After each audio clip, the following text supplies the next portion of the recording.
نزیکەی 10 مانگە هەڵبژاردن لە هەرێمی کوردستان ئەنجام دراوە و تا ئێستا لایەنە سیاسیەکان نەگەیشتوونەتە ڕێکەوتنێک بۆ پێکهێنانی کابینەی نۆیەمی حکوومەت. هاوڵاتیان و چین و توێژەکانی گەرمیان چاوەڕوانێکی ئەوتۆیان لە حکوومەتی نوێ نییە.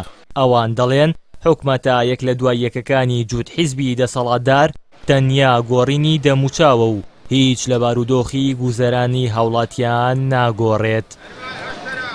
دەربارەی دواکەوتنی حکوومەت پێکهێنانی حکوومەت و کابینەکان تەمان لەنەوە تۆ تا ئێستا هەر عەرقەلەی هاتێ و هەر دوا ئەکەوێ و هەر چاک نەبووە. زەحمەتش ئەم کابینە چاکیکە یاخوا چاک بێ بە زۆر زەحمەتە. ئیتر تەسیراتی زۆر لەسەر بازار بۆ لەسەر ئێمەی کاسب زۆر خراپ بووە بەعام زۆر خراپە. ئەگەر یەک و دوانیش باش بێ بەعام خراپە. یعنی هەروە بڵێن لە کەلاری ئێمە لەم دەڤەرەی ئێمە باسکەن تۆزە پەریۆزخان باش بوو ئەویش نەماوە. دیارە پێکهێنانی کابینەی نوێی حکوومەت ماوەیەکی زۆری بەسەراتی بڕێوە لە دوای هەڵبژاردنەکانەوە تاوەکو ئێستا پێک نهێنراوە و سەبەبی ڕئیسی ئەم پێکهێنانی کابینەی نوێی حکوومەتیش هەر دەگەڕێتەوە بۆ ئەو کۆبوونەوانی کە لە نێوان لایەنەکان ناکرێەوە ئاشکرا شەکە و کۆبوونەوانە لەسەر چ بنەمایەکەنێک لەسەرەوەی کە پەیڕەوە پرۆگرامی حکوومەتەکە چۆن بێت و چۆن بتوان خزمەتی هاوڵاتیان بکەن. و من پێم وابێ ئەگەر حکوومەتیش زوو پێک بێ یا درەنگ پێک بێ شتێک لە مەسەلە ناگۆڕێت لەبەرەوەوانیش ئێستا لە حکوومەتا بوون هەر وەک کۆمانن کە ئێستا دێن لەبەرەوە هیچ گۆڕانکاریەک نەبووە ئەندامێکی سەرکردایەتی لا چ ئەندامێکی سەرکردایەتی تر ئاچێتە شوێنەکەی.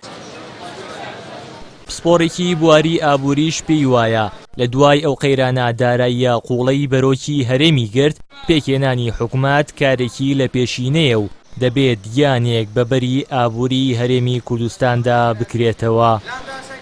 لە هەموو دنیا وایە پێکهێنانی حکوومەت هەموو هاوڵاتیان تەواوی کۆمەڵگە چاوەڕانی پێکهێنانێتی چاوەڕانی پێکهێنانی ئەم حکوومەتەیە بە تایبەتی بۆ هەرێمی کوردستان پێکهێنانی حکوومەت زۆر گرنگە چونکە ئێمە لە ماوەی 30 ساڵی ڕابردووە لە قەیرانێکی قوڵی دارایی بوون و ئێستا بە شێوەی لە شێوەکان لی دەرباز بووین و لە ساڵانی ڕابردووە ماوە 4 ساڵی ڕابردوویان بوجەمان نەبووە بۆیە پێکهێنانی حکوومەت لە هەر کاتێک لە ئێستادا لە هەر کاتێک زەڕورتر بۆ هەرێمی کوردستان بە تایبەتی بۆ ئەوەی خوێنێکی نوێ بکاتەوە بەرلشی ئابووریا و پیاچوونەوەیەکی نوێیە بە سەرپای ئابووری وڵاتە لەم چوارچێوایە سەرجەم کۆمەڵگە نەک تەنها با بڵین ستافی پێکهێنەری حکوومەت بەڵکو سەرجەم کۆمەڵگەی کوردی لە هەرێمی کوردستانە چاوەڕانی پێکهێنانی حکوومەتە.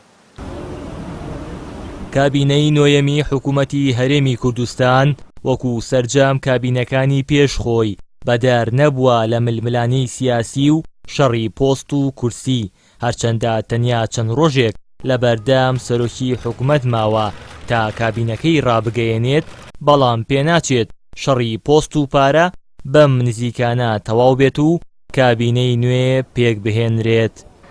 هاوار محەممەد، کەناڵی ئاسمانی پەیام، گەرمیان.